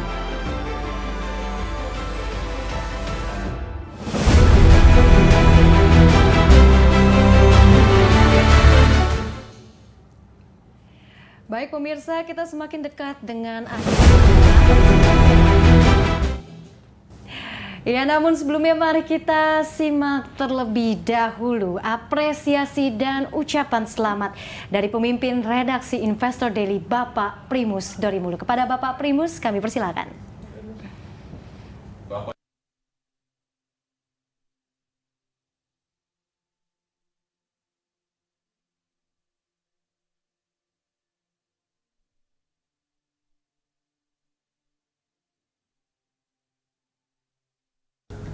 Saya atas nama manajemen majalah Investor dan B-Universe, juga partner kami dari Infovesta, Pak Parto Kawito dan tim, mengucapkan limpah terima kasih atas partisipasi dari Bapak dan Ibu semua dalam acara yang meriah ini. Kita sudah menyaksikan penghargaan kepada 36 produk reksadana yang dikelola oleh 19 manajer investasi. Kita sama-sama memahami, karena yang hadir ini adalah para manajer investasi pada umumnya, kualitas return dari reksadana sangat tergantung pada kualitas dari manajer investasi. Di negara sana asal mula mutual fund, para manajer investasi disebut sebagai tangan dewa. Karena lewat tangan mereka lah reksadana, dana kelolaan itu aman dan memberikan return lebih baik dari instrumen lainnya. Kita sudah melewati fase-fase yang pahit dan mudah-mudahan ini adalah pembelajaran kita semua. Walaupun kondisi global 2023 diwarnai oleh sedikit pesimisme, ada menggambarkan ini adalah horrible year, tetapi kita jauh lebih yakin bahwa Indonesia, ekonomi Indonesia jauh lebih baik dibanding negara-negara lain. Perbankan kita lebih solid dibanding Amerika sekalipun, Uni Eropa sekalipun. Dan dengan kondisi itu kita melihat bahwa Indonesia menjadi tujuan investasi asing. Ketika negara lain mengalami masalah, dalam beberapa hari terakhir ini kita melihat ada capital inflow, dan ke depan diperkirakan capital inflow akan meningkat seiring dengan kenaikan suku bunga yang sedikit ditahan. Federal Reserve kemungkinan akan lebih dovish daripada kebijakan yang hawkish, yang agresif menaikkan suku bunga. Inilah positif kepada kita. Dan kita lihat bahwa reksadana banyak yang di saham-saham yang bagus, yang market leader, dan surat utang kita juga bagus, SBN, korporasi-korporasi yang hebat. Dan ini semua memberikan optimisme kepada kita bahwa ke depan reksadana akan bertumbuh lebih baik. Dan sekarang pesan dari berbagai orang bijak adalah ketika harga jatuh, itu adalah time to buy. Mudah-mudahan ini kesempatan baik sehingga para pemodal yang zilenial itu akan menikmati keuntungan reksadana dalam beberapa tahun ke depan. Terima kasih kepada Bapak Ibu semua dalam acara ini. Kiranya Tuhan memberkati kita semua, memberkati para manajer investasi, memberkati Indonesia. Sampai jumpa. Baik, sekali lagi terima kasih kepada Bapak Primus Dorimulu selaku pemimpin redaksi Investor Daily. Ya Melisa dan pemirsa, demikian seluruh rangkaian Best Mutual Fund tahun 2023. Kami ucapkan selamat sekali lagi kepada seluruh penerima penghargaan. Semoga penghargaan ini menjadi motivasi baru untuk memacu kinerja di tahun-tahun mendatang. Dan atas nama seluruh kerabat kerja dan tim yang bertugas, kami ucapkan terima kasih. Akhir kata saya Melisa Gilbert. Dan saya Ellen Gracia. Sampai jumpa di Best Mutual Fund berikutnya.